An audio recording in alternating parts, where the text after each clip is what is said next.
I'm excited about this conversation we're going to have. We've briefly talked about it before, but for the people who are watching that don't know, you're our landlord. Hurst Nation is our landlord at Y'all Sweet Tea. So Y'all Sweet Tea moved into the building, and then we got to know you at what started as a business level, I guess, but quickly turned into a friendship level, mentor even. You've gave us some good words of wisdom. But I just always thought that Hurst Towing, you see the trucks driving down 65 or wherever it's at. And I don't know anything about towing at all, but I just know that y'all have got really big trucks, and they're always really clean. And there's one that's got the puzzle pieces on it for Autism Awareness Month. And I just thought that was really cool. I just like you just see those little things versus, you see a smaller vehicle or a standard flatbed looking truck that's maybe another company, little older truck. I just always saw these big, huge, shiny, pretty Hurst trucks. And I was like, that's cool that there's a towing company that's got these really pretty trucks. But as we became friends and talked a bunch, I've realized, and we got to go tour your place a little bit, that it's a lot of family involved, right? Friends, and everybody. I never met somebody that knows more people than you, by the way. Yeah. Me either. But before we get started, just talking about family, and obviously you've got some people with you. I think it would be formal to, obviously, you just introduce yourself and then who's here with us. I'm Lynn Hurst. We're Hurst Towing. I'm Hayden. I'm with Hurst Towing also, but I am the daughter of Lynn and David. These are my children, yeah. And I'm Craig. I'm the oldest. And y'all are the only two children. Right. And so born into the business and grown up, probably done every part of the job. He started the company the year I was conceived. So I used to say the year I was born, but then the math doesn't math when I say that. He couldn't bet up the math, and I'm like, it's legit. So I can verify. So I've been in it from day one. Yeah. Well, we've got a list of questions. I'm going to step back over here out of the camera, fire the questions away, and I'd like to learn more about Hurst Towing. Obviously, there's a lot of people that want to know about it, but I would like to break down and just get into the trenches, the good stuff of like what actually makes Hurst Towing, because we see the shiny trucks, but I think it'd be cool to hear a little bit more of the backstory. So cool. Let's jump into it. Can you tell us about when and why you started Hurst Towing? I think that's obviously, everyone wants to hear the origin story of anything. Yeah, I worked on airplanes. Worked at a place called Hayes International. Deb and I were dating. I worked in Nashville for Avco Aerospace for a short stint. As they say, absence makes the heart grow fonder, and so I was booking it home every weekend to see her. We were on strike, so I would do picket duty and go back to Nashville. Anyhow, just when I was thinking past dating, the company that Hayes, I had more time invested in there and had more seniority, so went there. I went back down here after we settled the strike and had proposed to her. We went back to work. Shortly after I proposed to her, I got laid off, and it was like a massive layoff. I'm like, dear Lord, what am I going to do now? I'm supposed to get married in 3 months. We ended up getting married in December, which blessed everybody's heart, but it was like December the 20th. Yeah, the 20th. Wow. 5 days. So we didn't have to decorate because the poinsettias was sitting everywhere because everybody was like, dear Lord, we're having a wedding in the middle of Christmas. But we didn't even think about that. We was just getting married. But so I was trying to think. I worked for my uncle just a little bit. My dad was in the automotive business, 1965, started his business.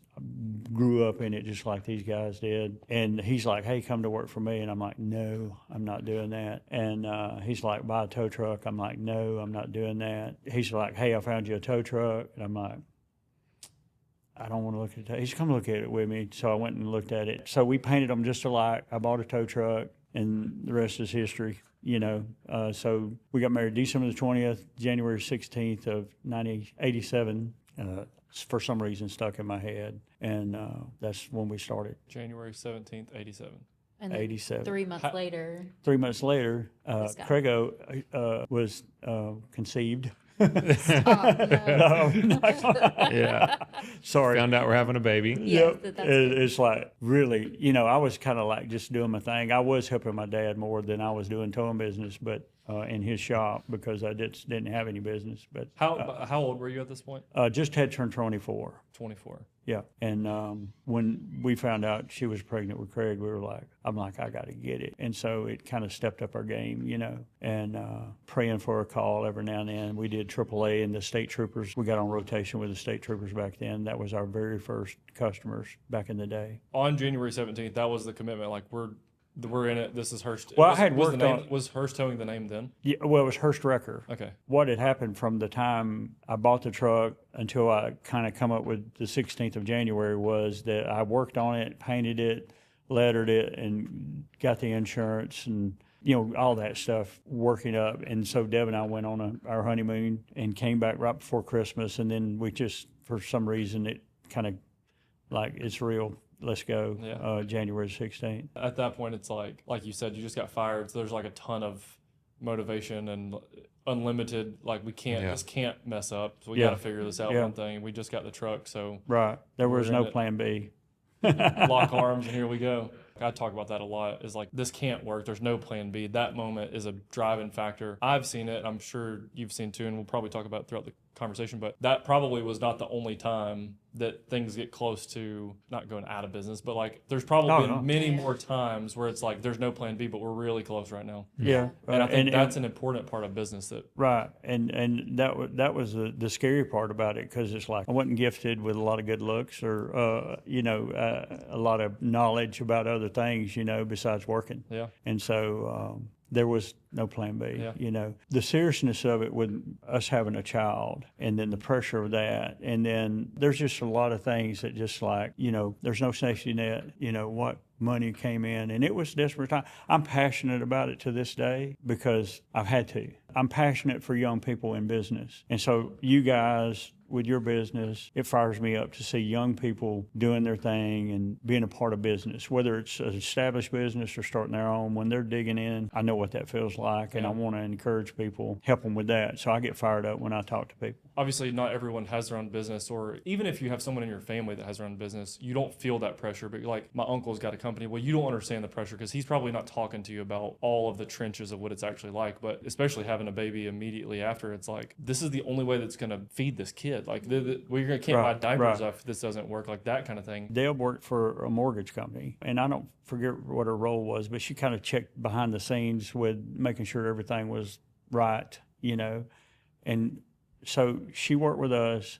I ran record calls. She answered the phones when I went out the door, because there, you just think back then there were no cell phones. And so she stuck to a phone, and then shortly after stuck to a phone with a young child on her hip. And you had a beeper. Yeah, I did have a beeper, yes.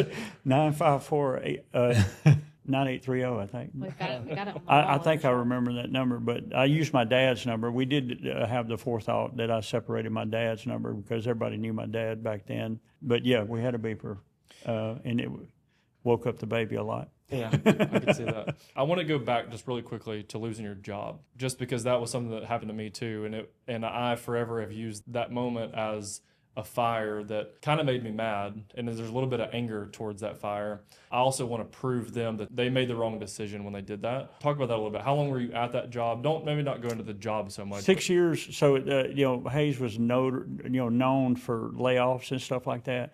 I had 6 years of time, but I only had 3 years. 6 years overall, but only really 3 years there, because we'd get laid off and go back and forth. I worked fencing. Marvin McDaniels lives up here in Hayden.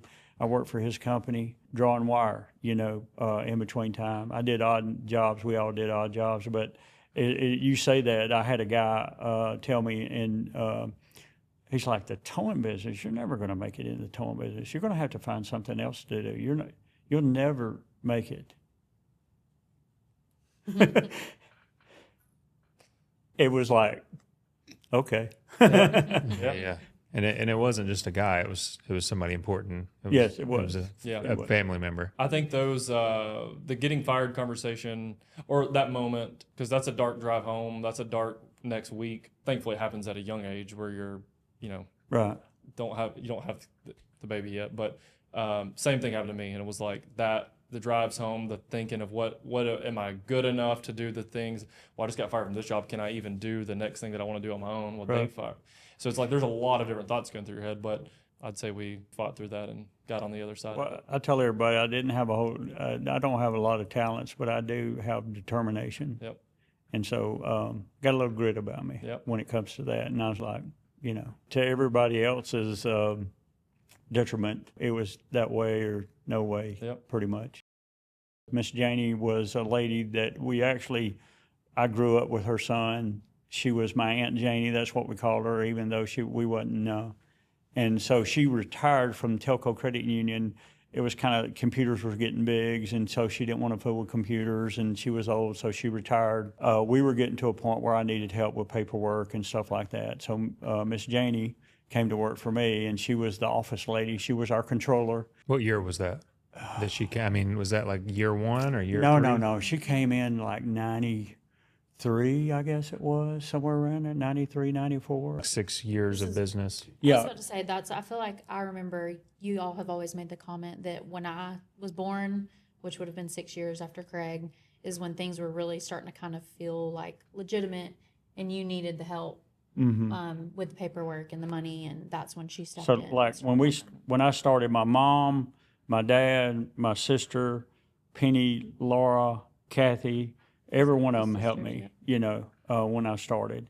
And Miss Janie came on board, just kind of the official. She had a lot of knowledge with bookkeeping. And Debbie, their mom, my wife, she'll tell you this day, a lot of the bookkeeping stuff we do to this day is because of Miss Janie. But we'd gotten to a point, it was just really rough. And This is just where things were getting tough, and you guys were it like, was really hard, and she was adding up the money, and she's like, hey, you don't have any money.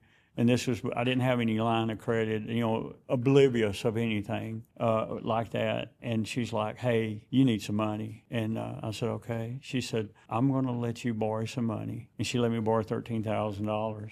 And she had a notebook, and we kept that notebook forever and had the payments listed out and marked it paid. And she didn't want anybody to know. She didn't want anybody to know. So me, Deb, Miss Janie knew that she'd let me borrow this money to help us kind of get out of the hole. Anyhow, we had that notebook, the tornado, that's a different subject, but we can't find the book. Me and Deb have kind of purposed, we're going to dig through. We still have some boxes from the tornado that we're going to try to find Miss Janie's notebook. Yeah. Because they've kept it all these years. I don't know how well you remember, but the $13,000, how long was that money going to help you? Or what was the point of that money? I guess she had added up our, payables and receivables, and she just come up with that figure, and so it ended up being 13. I have no clue, but she put it out on payments, and we felt like we could afford it, and so. Yeah, I think this is not a well-oiled business at this No, point. Dad's It's- running calls 24/7, 365, and Miss Janie's in there. Didn't even know. And Yeah, it's her just son, like- Bill, and Roddy McClenny, a friend of mine, helped me, run calls. I mean, we were very green, didn't have any process. She was putting that accounting type of processing control principles.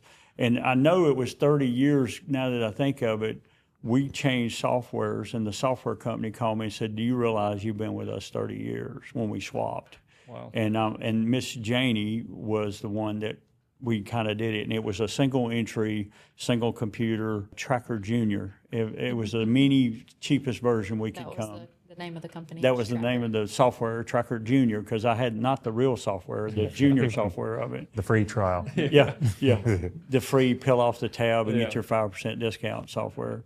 And but I told them this story, and she's a very sweet lady, and she let us borrow the money, and so it kind of got us out of the hole so we could move forward, but didn't tell anybody. I think she's been passed away 10 years now. She was bedbound and went behind. This is 2015. Miss Janie's on her deathbed at home. Dad went by to visit her. Her son and sister was there. And no one knew how big of a part she had played, not just from a office manager standpoint, but financially. I mean, one of those people that if she had not stepped in back then, we don't know whether or not the company would have continued going. Still, even on her deathbed, her family had no clue that she ever gave that money and helped y'all. And Dad wanted to tell them how big of a blessing she had been at that point. And So did you tell the story that day? I did. Wow. Is this like some of her last days? I would Yeah. Yeah. Yeah. And so was she conscious to the conversation? Yeah, that's what I was trying to get out. I was like, hey, I come to thank you. And I said, well, I'm going to tell her. And she's like, shut your mouth, boy.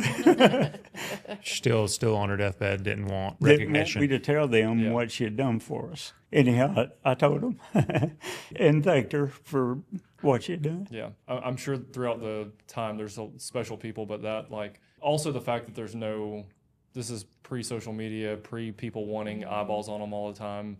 This is just a great person out of the kindness of their heart that sees potential in you and with the operation that's going on, and you're talking about years ago, $13,000 is a lot of money. Oh, yeah, it was. It was 95. huge.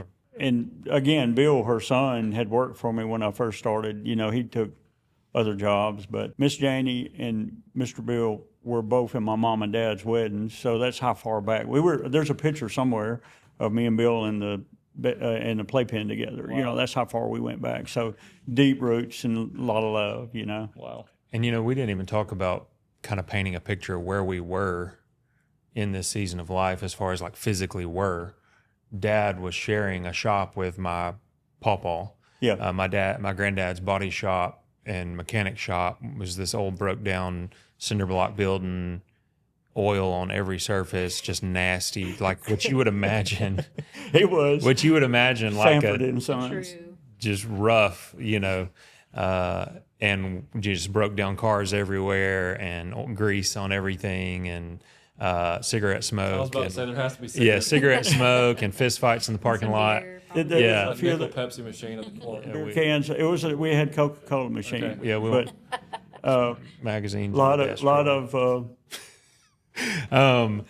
And so they shared that shop, and that's where I remember just vivid core memory. I spent a lot of time there as a kid, just sitting in the office hanging out with Miss Janie or Pawpaw, and I remember having my cassette, my disc, my Walkman, listening to Michael Jackson, sitting in the office, and Well, you guys got to come down to our Christmas party. It started at my dad's old shop, and we did our best to Shine it up. shine it up. You know, At what point did we have the pink trailer? that was when we moved in '98. Because that's what I remember vividly. Yeah, we moved, and when Dad, that picture that I got at my office of Dad with the check. You know, Just to understand the timeline and what we're working with, where are you operating out of in '87 when this started? 1107 Decatur Highway. Dad's shop. That my The shop I was dad's just talking shop. That's at the shop. And then how long were we operating in there until We moved? we from that? moved to our new place in like '98. It's crazy. So the city of Fultondale, the elementary school where Chick-fil-A is and Target and everything, that was the elementary school. And so they had a custodian trailer there, and they wanted it off the property when the developer was. And so I got that. They gave it to me basically to get off their property. So that was our office trailer at our location now at 1620 Carson Road North. And we moved it there, the Pink Palace. Pink trailer. It was I remember the pink trailer. And we used it as an office trailer until 2000. And so we were in it a few years. So, but you've been on the same property since '98, Uh-huh. but then you just upgraded the structure that's there, Well, yeah, And it, then- had it taken away. the old road, if you go into the trestle, the old road, it's just a dead end, nothing over there where we're at. And Mr. Sanford, a friend of my dad's, is like, hey, y'all need to buy this property over here. My mom and dad bought it originally. So when the city bought my dad's property and asked us to politely move off 31 with all his stuff, they were trying to revitalize and everything. I'm like, there's nobody going to know where we're at. This is out in the middle of nowhere. And I'm like, I'm done, you know. And Mr. Sanford said, no, they're going to put a road through here. They're going to put a road through here. They're going to extend this road. And I'm like, and so we put the Pink Palace up. I was putting in the field lines and the water lines. And this kid is walking through the woods. I'm like, hey, boy, what you doing? He said, I'm with the survey crew. We're going to put a road through here. And I'm like, praise God. And was And that it- Carson Road? Yeah, it literally is and that's what Providence, God's hand has been on this the whole time. But it took a quarter acre of our fence from the beginning to the end for the right of way. I mean, we literally changed our entrance from the old way to Carson Road, Wow. where we enter and exit on Which is Carson Road. so much traffic. Lots of It's a traffic really good spot to be. Yeah, it's crazy how, and it was 3.5 acres. So that was just nothing. Nothing. It was Because nothing. there was no traffic. It was a- first road I- wasn't there. There's. I've got a nothing around picture. here. I've got a picture of it was a big old hill and a big old hole, and we took and shoved that dirt in that hole, and me and my sister Penny would race each other with dump truck loads, filling in to fill in the property, you know. From day one, you set the tone for the kind of business you wanted to be in. Talk a little bit about the core values of the company and I guess what that means. And you see the shiny stuff, but what does it look like internally? Well, I know what my thoughts was, is that from my standpoint was that I didn't want the perception of a quote unquote record driver. You know, I wanted to be different. My first class I went to was in '88, you know, like a legit towing recovery class. And the guys like, that it was a federal law to do certain things, tow lights, safety chains. And so I just wanted to be different. So I used tow lights and safety chains. And then my truck was always clean. And Papa Vic, family member, he said it was the storm of '93. He ran off in the ditch when people started getting out a little bit. And he said, I don't think I've ever seen your truck dirty. And I said, Papa, as soon as I get you out of this ditch, I'm going to go wash it. And I said, I'm sorry. He said, oh, it's fine. But I had been running for like 3 or 4 days straight, you know, and I pulled it in my dad's old shop and turned the heater on and so I could wash it inside his building. And so we always wanted to be different or clean. But And I think that kind of led into, so what are our core values looking back on these stories that Dad has? And excellence, I would say, is one of those that is an expectation for, he had that expectation for himself, but then also the guys we currently have is you keep your truck clean. And we, you know, when we drive by, you want to notice that that's a shiny tow truck, but then also the community aspect and that we want to have integrity and that we want to provide good customer service. I think is kind of recently we decided to just kind of put those out there as our staples and our core values. In honesty, that's my like what you're saying that your core values are, what my perception of the company is as just a regular, Awesome. a local person. Yeah. Is like, and I think too, like there's something funny about having a clean truck in the towing business. I feel like that's not supposed to happen. But then also like, if you take care of this truck that's, you know, 4 times bigger than my truck, surely you're going to take care of my truck as well. So like, I think there's that Perception. builds trust. You know, that definitely builds trust from a person who has to pick which tow company to call. Like I remember that. I think there's a lot to be said about that too. right. Yeah. What do you think is the most important to Hurst Towing today? The biggest struggle for me is instilling our values, integrity, community, excellence, customer service, the things that are important to me, instilling that into our people, our guys, because, you know, it's just like anything else. It gets watered down. And, you know, we've got a lot of people, you know, we've had a lot of people come and go, and not everybody. I sat down with a young man yesterday and told him some of the stories that we're talking about. And I want them to know where we come from. Yeah. Well, and I think that's why those stories are so important, because it really does paint a picture. And one of the ones that Dad has really been talking about lately is the state trooper story. And there's just some guy we don't know. He's going to Selma, right? To and the he Trooper is Academy. going to take his state trooper test. And he breaks down in Fultondale, and we tow him, and he's like, I got to get back on the road. I've got to go to Selma and take this test. And they're like, hey, something really bad was wrong with it. It's not going to be a quick fix. And they just loaned this random guy a truck and is like, go take your test, buddy. And I think it's funny, Brian, who is still with Dad today, he was young at the time, was like, we're never going to see that truck again. Yeah. You just give a random guy breaks out. Yes, We they did. then they did. And I mean, it's just true. That's how Dad operates. And 3 or 4 days later, the guy comes back. Hey, I took my test. Thanks. Here's your truck. Here's your money. Never saw him again. Yeah. And I think that's such a good picture of just what Dad wants to do still to this day. I mean, golly, my mom always makes the comment, if it were up to him, we would have no money in the bank, because it's just like, what can I do to help you, and how can we help people? And that's what he wants for himself, but also for our company and for the community. And I think, you know, that's why we've tried to just talk about this, is it's important to us and it's really who he is. And that's Then, what and the that company was still would at the old shop. So we were still mid-90s, you know, that was still at the old location when Dad was, you know, doing his thing with the mechanic work and everything. And so, yeah, that was.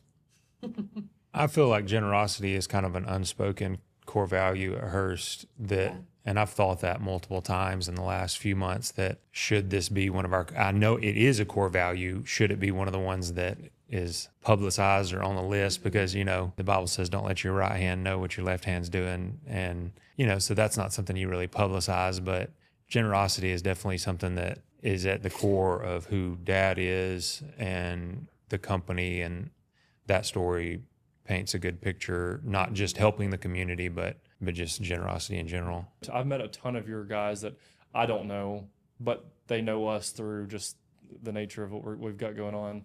But they're always, everyone that I've met seems to be a good guy. I met a guy yesterday at Logan's getting breakfast, and he's like, man, I got to come see the new, I told him he needs to come see the building because we put a basketball court in. And he said, I got my kids. And I said, well, bring them up here. Me and Brandon will beat them in basketball. We don't care what age they are. Yeah. But, well, I think you talk about that. It's funny when people love you kids, you love the people. Yeah. I think that's one thing that happens, as we talk about people and customers and how much we care for them, you automatically have a liking to them or a trust in them because they're our people. Yeah. You know what I'm saying? And so I relate that to having your own kids. When people are good to your kids, you're good to them. Yeah. And you want to love them because they love you, love your kids, Yeah. We've talked about like kind of the past and different things, but one thing that's interesting is you get this trailer from the city of Fultondale or from the school. This is the Pink Palace. It gets moved to the property, and then all of a sudden, miraculously, there's now unlimited traffic coming right in front of it. Yeah.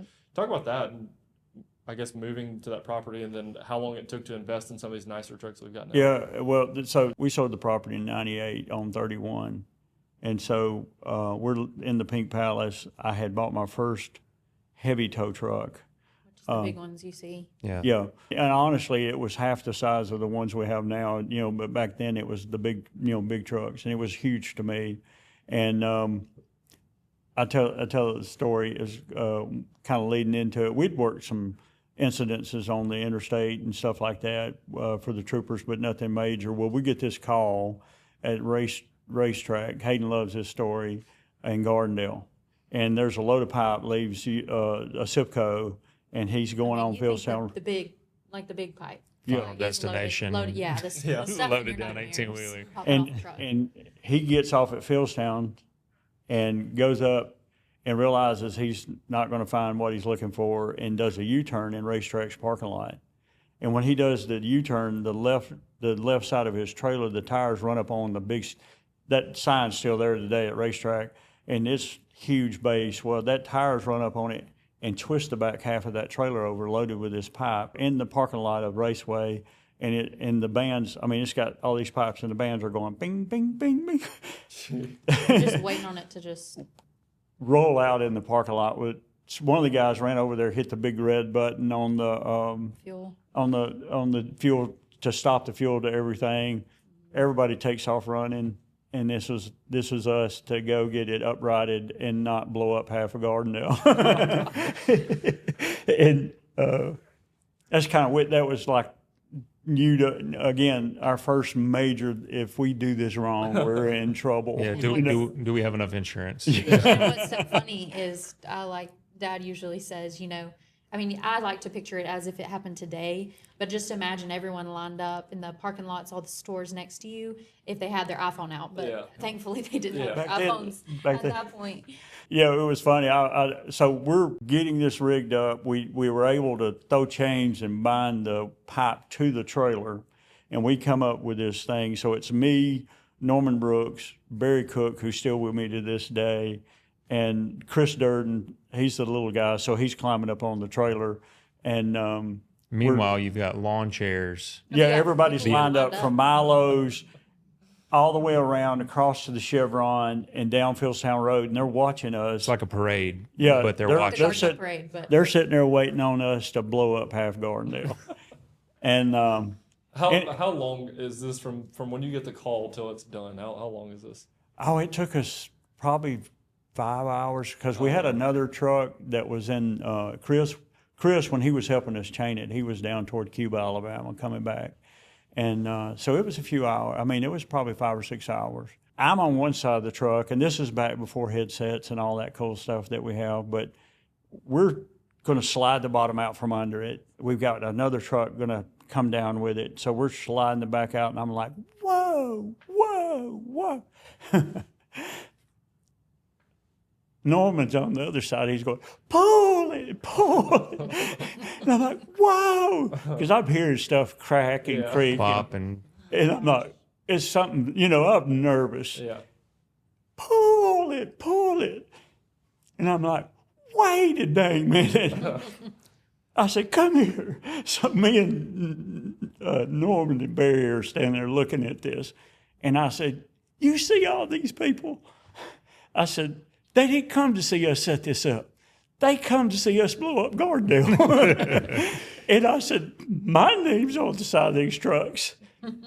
I'm making the calls. You're going off me.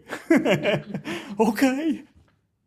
It's funny, Big Chris, who works for me, he lived on Hillstown Road, and he had one of them disposable cameras. And I'm like, we didn't have a single picture. Well, Big Chris walked up behind me, and we have a picture somewhere, if we didn't lose it in the tornado, of me, Barry, and Norman looking at that load of pipe. And it was funny. She always liked that story because I said, so funny. And thank God we were able to set it up and push it back over, and the guy took the load back to SIPCO where he got it from. But that was our first. So that's kind of the time from, you know, first big deal right there, you know, for us. So you were saying in 98 is when you got your first heavy truck?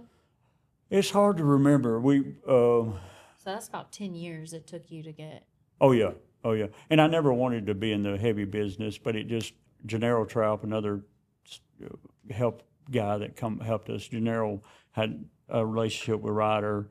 He encouraged me to get on to be a vendor for Ryder, and that required a big truck. I don't want to sound ignorant, but I want to ask some questions. Can you talk about the differences in trucks? Because I think a lot of people, maybe I'm the only person. No. I would assume that a lot of people don't know your language in the sense of a big truck versus a flatbed, and then you get sometimes it's just looks like a pickup truck could be, you know, towing something with the back wheels. Mm-hmm. Could you talk through that part really quickly, just so we understand every possible vehicle that could tow a car? When I started, we had a 1-ton truck with a wrecker. This is like a traditional wrecker, not a flatbed, but like a truck cab With a boom, with two the cables. wheel lift on the back.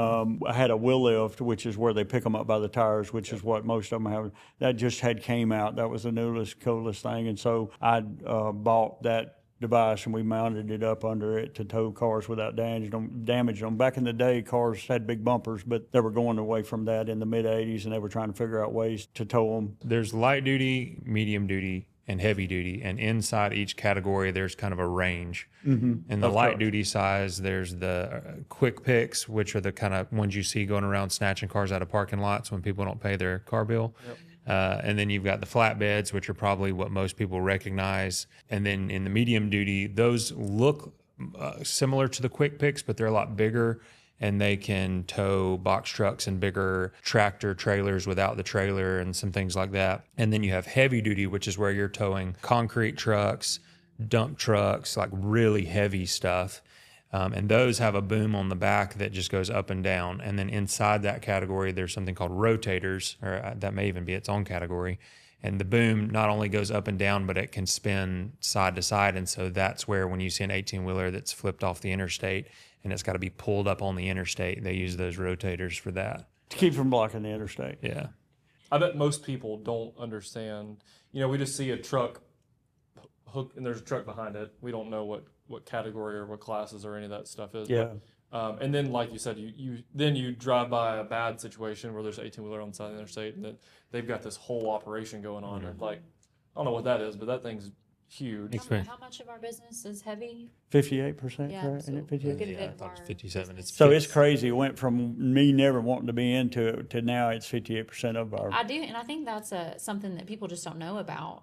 You know, when we say we're a towing company, they just think we tow you when your car broke down. But I mean, that's probably one of the smaller parts of our business. We're usually hauling tractor trailers and uprighting tractor trailers. So if an 18-wheeler gets over on the side and he just turns it sideways and he's laying on the side of the interstate, the big truck with the rotator, that's, he parks near him, swings out, y'all can hook up, stand him upright on all of his wheels.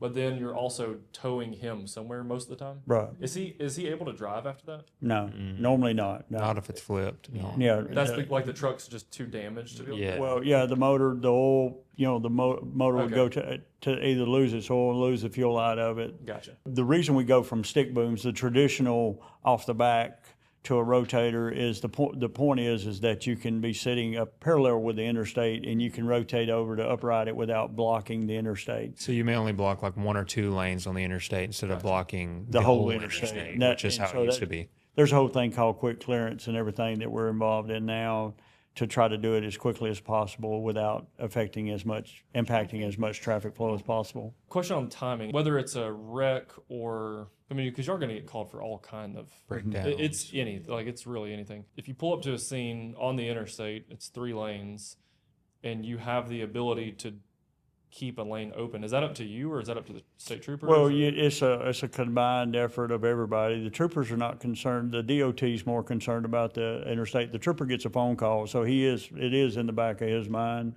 And to do it safely. The problem is a lot of people are not aware of what's going on, so the potential dangers to us and to them passing by.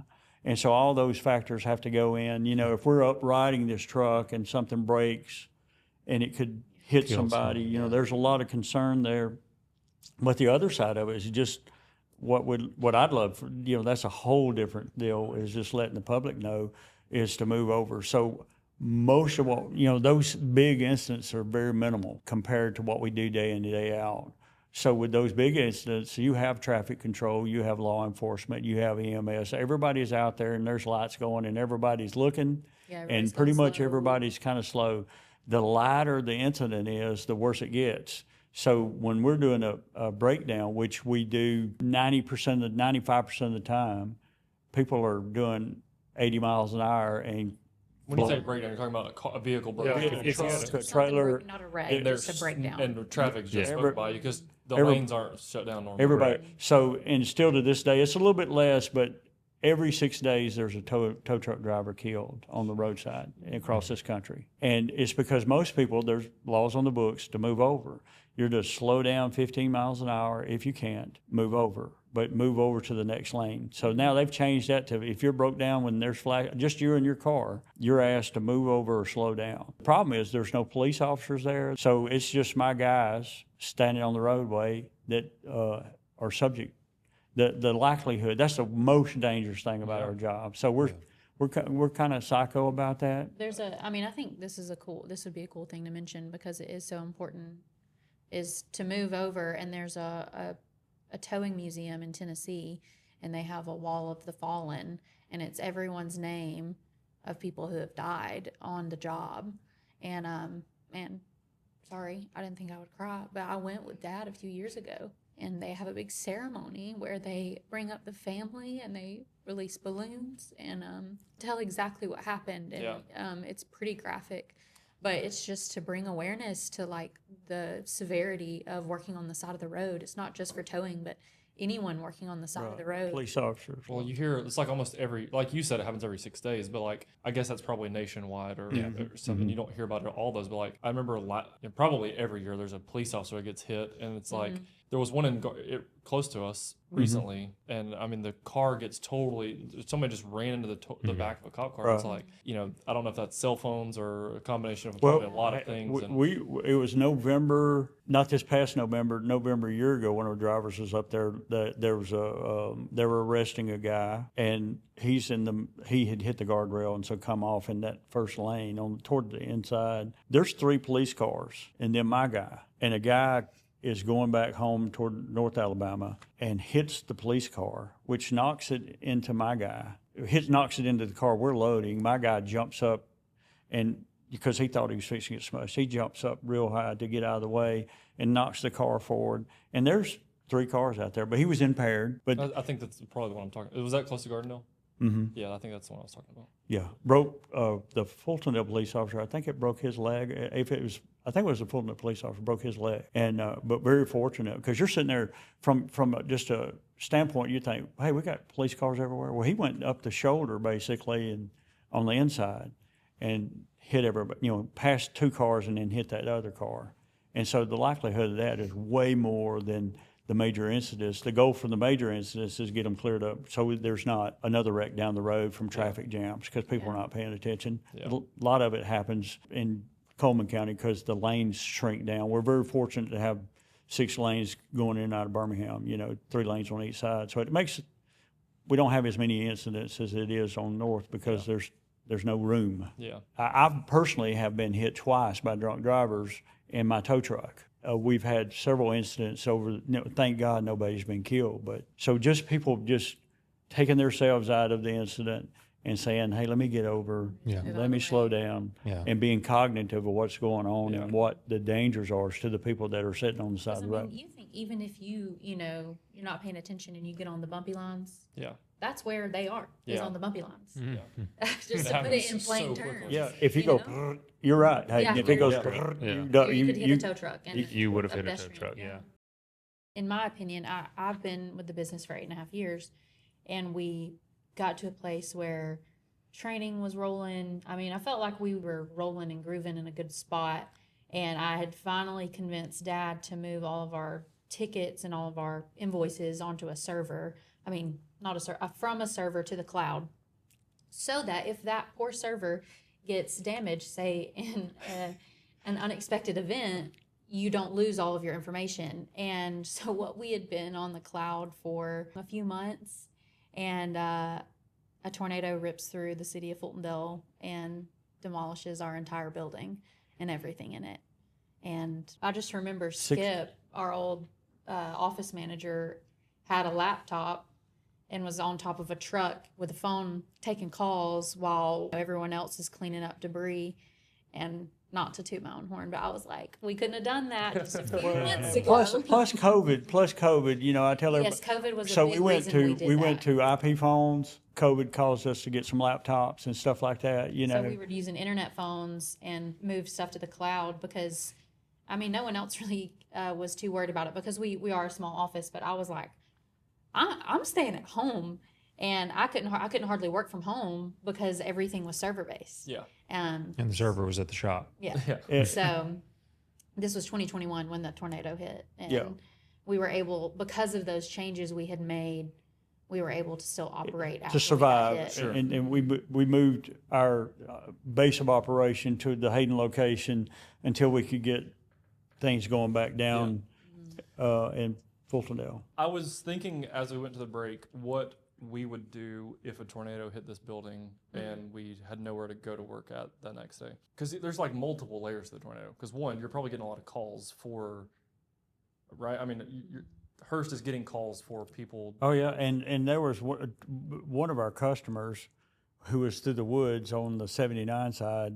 They got trailers turned over, and so we had 2 customers calling us. Nextran, they're calling us. They had issues, and we've lost 16 out of 22 trucks that night. I'm not much of a philosophical type of guy, but I wrote a thing out 8 minutes. Earlier in the morning, there was like, hey, there's this storm coming. It's going to be bad. Buckle up, Buttercup, And then it kind of disappears. Like, hey, no, it's not a big deal. It's not going to happen.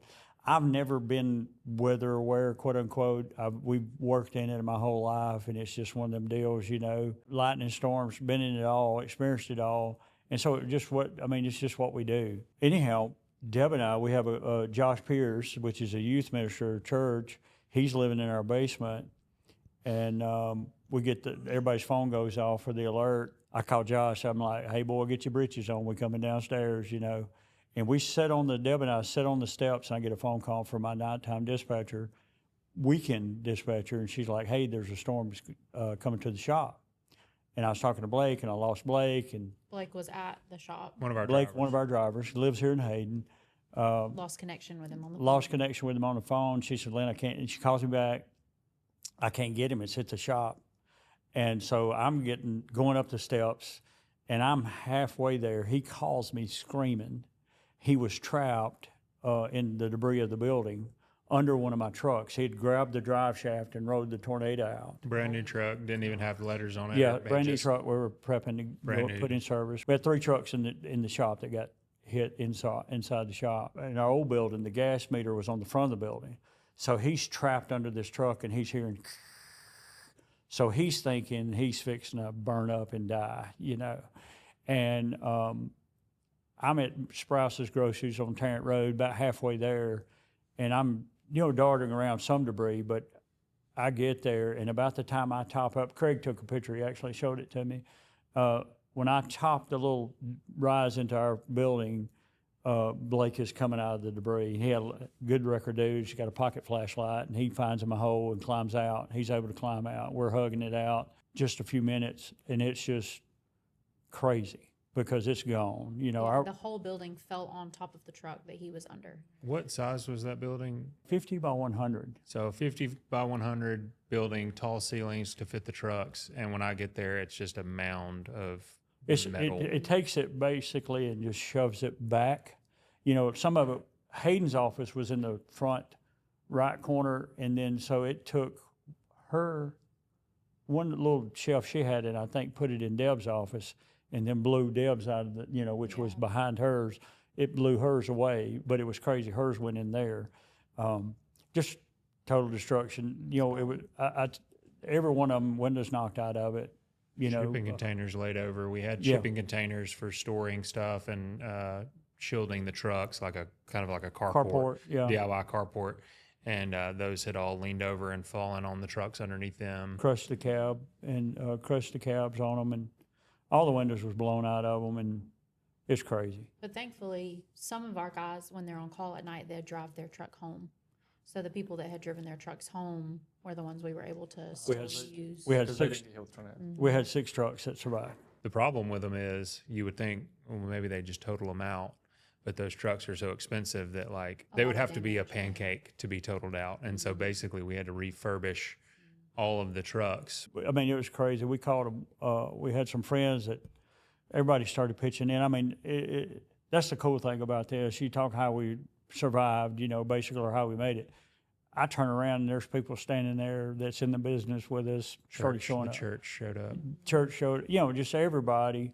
I'm active in our state towing association, and so a lot of those guys are reaching out, coming. Now, I'm not answering my phone much. Deb's there digging through office stuff. I'm digging through stuff. Skip is kind of in the office area. That was his wheelhouse.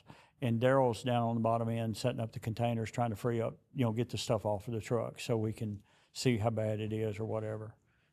This is like the morning after.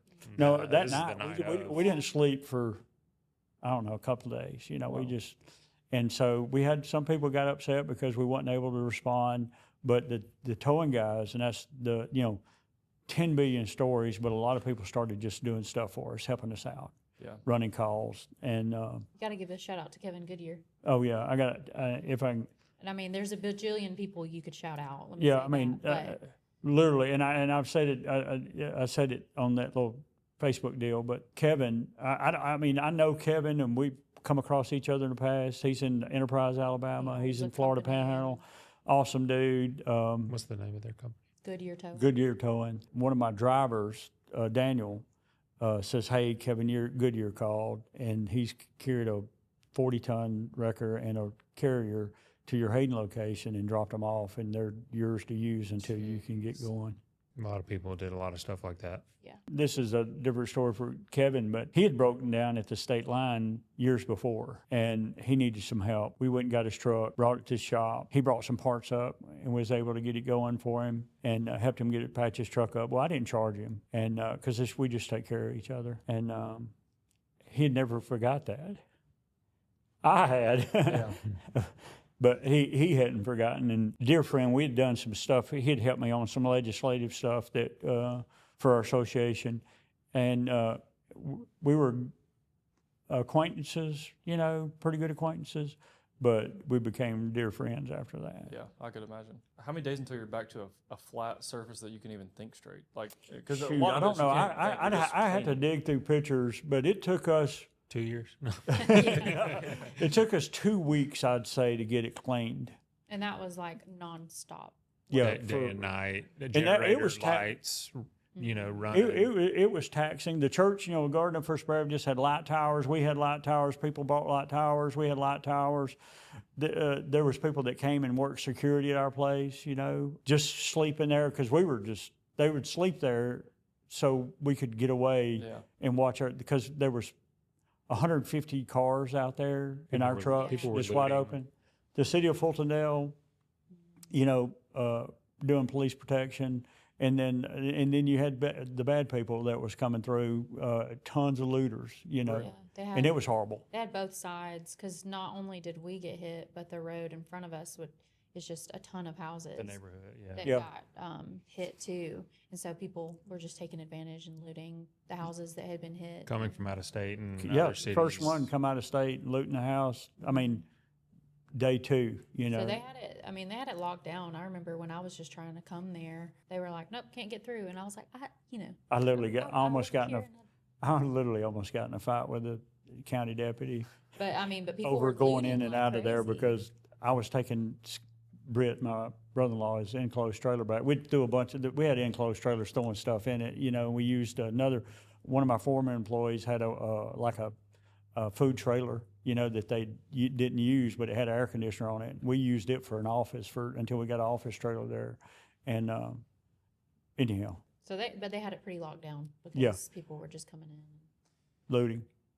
So like you said one of the trucks got taken back to the manufacturer in Chattanooga. That's obviously to fix whatever they could fix. Mm-hmm. They're repairing that truck. How long does that take?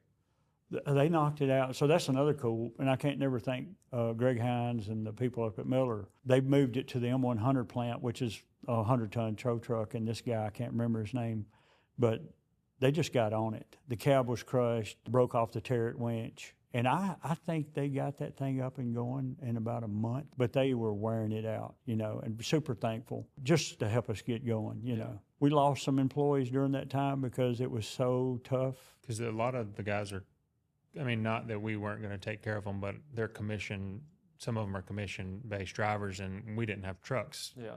you know. Yeah. So it was a huge undertaking because they had families. They have their families, you know. Some of the trucks you operated while they were still damaged, you know, like Yeah. busted out windows and scratched up paint Yeah. and That's what I tell everybody. That we drove plenty of them up until a few years back. They looked like they'd been through a good Portland ride, you know. I mean, we put glass in them, vacuumed out there. It was funny. One of the trucks, they were kind of checking it out, and they got these big canister air filters on each side. They took the canister off, and it was full of dirt. And they're like, "Hey, man, I don't know where your trucks are, but you better stop them." And we replaced the glass in the ones we could. And he said, "This thing is full of dirt." And that tornado had shoved dirt in there and filled them full of dirt out of the, you know, it's the craziest thing. And so we're like, get on the phones. We're like, stop. Everybody Yeah, it stop. would've caused a Pull lot your of air issues. filters out. We didn't think, since they wasn't running, Yeah. that it would do that, but it just caked the air filters full of it. So that's a whole different deal, you know. It's crazy just how many layers of things that like had to be checked and like that instance. So it's also crazy that you're in the middle of a host of a storm, which affected you, but it's also that's your business is helping the people also that were affected. Right. Well, we just had to do the best we could, Yep. and again, with the help of all the people, you know, they helped us out, and it was incredible, and we made it. And actually, that next year was a pivotal year for us, and it wasn't because we were underinsured. There's a lot of negatives from that. We were way underinsured, and a lot of hurdles to go with our insurance company. But people sticking with us and us sticking with people, man, it just we Lord brought us to it. Yeah. Mm-hmm. What would you say would be the number one thing that you learned from that storm? I feel like from a business standpoint, the insurance. Yeah, from a business standpoint, Yeah. definitely insurance. Because there's and I'll say this statement because I said it before. You got your insurance man, he's your buddy, he's your fishing buddy, hunting buddy, which mine was and is still to this day. I love him to death. But you're not. It's not an insurance policy. It's an insurance contract. So that contract, they're only going to do what's in there, and it's for your benefit to know everything about it. What can be coverage, what not coverage, what the limits are, stated amounts, unstated amounts, all the variables, because it's a contract. And the person that you fish with and hunt with is not handling the claim. They're on a plane coming from Michigan, and they don't know you, and they don't know that you're fishing buddies or hunting buddies. They just doing what's in that contract. And so learned a lot about insurance. Just down to our fence. You know, we have to have a fence because we have other people's property on our property. We have to have a fence with barbed wire, and the fence was not in the insurance, but it got destroyed. The next one's called the Buffalo Story, and I obviously don't know the Buffalo Story, so I'm Really? You're about to know. The fun. segue into that is like, Okay. what's up with the buffaloes?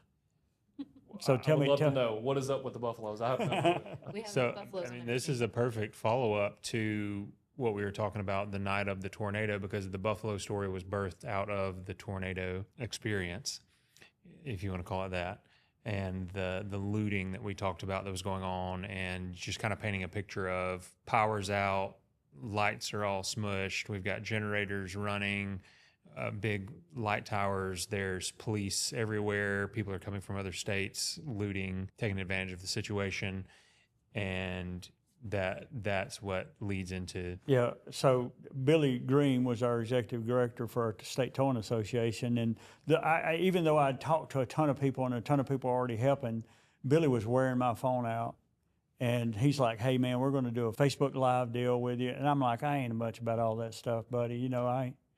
And anyhow, he said, "Well, I'm coming." He's in Tuscaloosa. He said he was a EMA Death from Above guy. He went through the 2011 tornado. And so he's like, "I'm coming. People want to hear from you. We want to get on there and let everybody know how they can help." So he comes up there. I do an interview with him, get to share the gospel. And on Facebook Live. on Facebook with- Live, and because they said our foundation was jacked up, and I was like, "You better have a good foundation."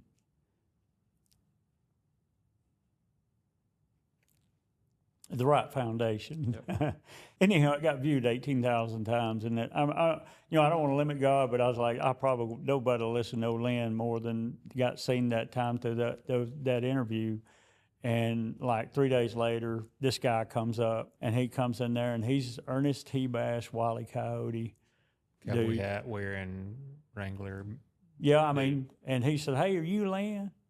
And I'm like, "Yeah." He said, no clue how he got. I mean, how did you get? How did he "Well," get that? and that's kind of my deal about it, because I'm like, "Yeah, buddy." He's like, "Man, I seen that FaceTime live video thing there you had going there." He said, "I ain't much about all that religious stuff." And he said, "But I'm a cowboy. I come from out west." He said, "You know about the buffalo?" And I'm like, "How did this guy get in here?" You know? Quit talking to me, dude. He's just Who are wanted you? to have a conversation. No, I don't know about a buffalo, buddy. He said, when the storms come up, the cows, they run from the storms. And he said, the buffalo goes in the middle of the pasture and they face the storm. And he said, God made them, they say God made them that way. And he said, but when the storm gets real close, the buffalo takes and runs into the storm. And he said, they say they may do that to limit the time that they're in the storm and the time they have to endure the pain.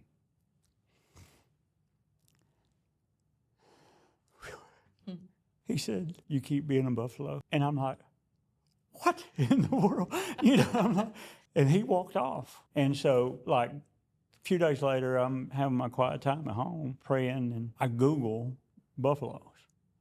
And it's true. And I'm like, oh, well, of course, I told Craig, when you Google something, you know, pictures of buffaloes and buffalo T-shirts started coming up.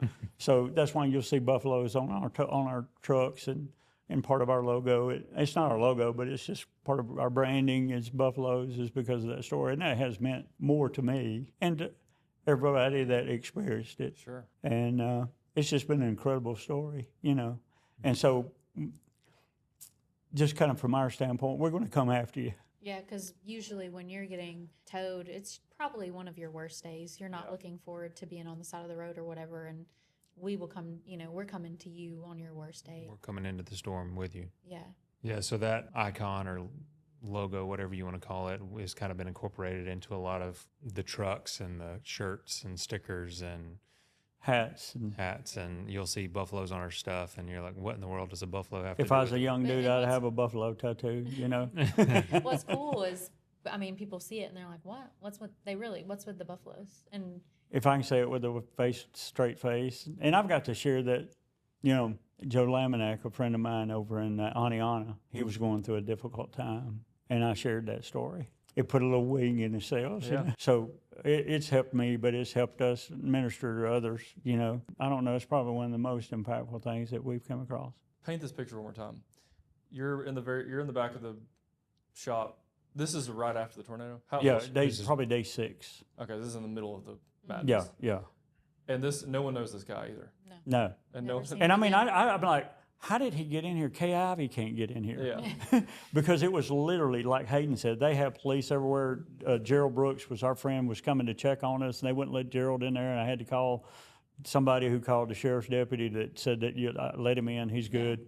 It was that tight. But then this random guy just. Cowboy. I mean, that's shows why up. we joked that he was an angel because it's Yeah. just like, Wow.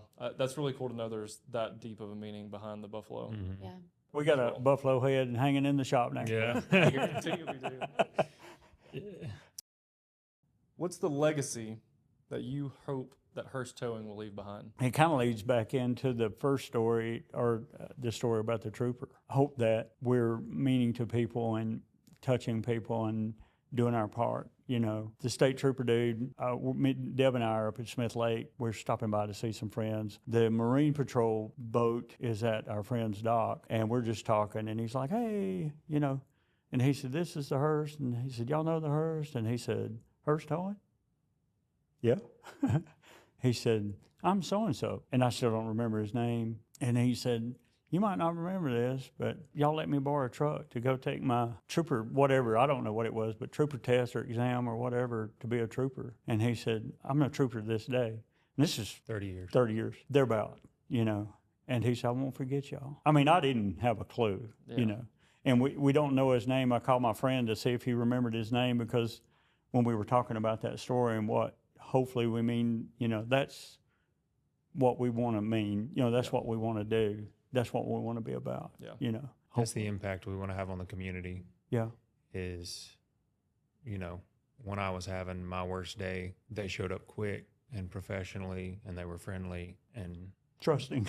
trustworthy and generous, and it has impacted our life because of it, you know. You know, you think if he had no way to take his exam, where would he be? You know, just those kind of things is that what we're doing is impacting other people in a positive way. Hopefully that's our goal. On their bad day. It's interesting that you can't physically remember every person, and somebody else probably does the call, and you may not even be aware that we did this call, but that person never forgets Hurst Towing, because how many times are you broke down on the side of the road? You don't have those days very often, and so it's like Hurst comes through with all these core principles and core values and great people. Certainly a big thing for a lot of people that you never hear the backside of that story. Right. What's the legacy that you hope Hurst Towing will leave behind? The story is the answer, but what if you had to summarize, what is the legacy that you want Hurst Towing to leave behind? Just in a couple sentences, what is that? That we're always here to help, you know. Hopefully we are always at our best going back. That made the difference of us when the phone rang, unfortunately to my family and to others, but when the phone rang, we went.